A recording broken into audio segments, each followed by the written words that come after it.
Unit 1, Section 3 discusses how Europeans and Native Americans differed on many issues. Specifically, the first thing we're going to talk about is the African slaves that were brought to the New World and how this migration is going to influence the already tedious meetings of Europeans and Native Americans. The African slaves that were brought over here brought many of their traditions from Africa with them, including their religion. But once they got to the New World, they adopted many of the European traditions, specifically Christianity. African culture was known for its isolated songs, the rhythms, the movements, and they also had their own system of uh, medicine that was based on herbs and natural products that they could find in their environment. Today, our culture in America is very much influenced by African culture.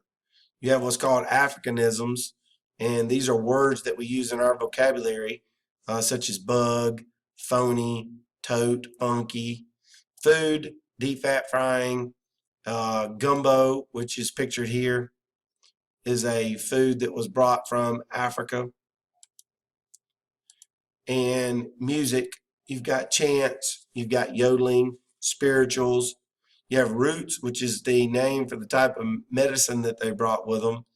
Then with this medicine, many times they would pray for supernatural forces to help in the curative process. And then folklore. Many of you are familiar with folklore like Brer Rabbit and the Tar Baby, which was a Disney film, and it's a big time children's book.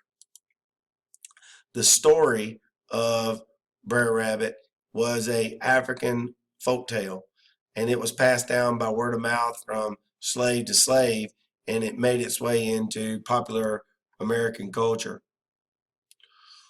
One last characteristic of the influence that African slaves had on the New World were the maroon communities. Maroon communities were places where slaves would escape to all across the South, mostly into swamps, mostly in areas that whites did not want to go. There were rebellions by Africans against the white population. Typically, if Africans were able to escape into places like the Okefenokee Swamp, um, the Everglades, most of the time the whites would not follow them into these areas because the African slaves would be in an area of strength for them, and it just wouldn't be worth it to the white family. So if you were a slave and you were able to escape into the maroon communities, typically you were safe from there. This concludes the influence that African Americans had on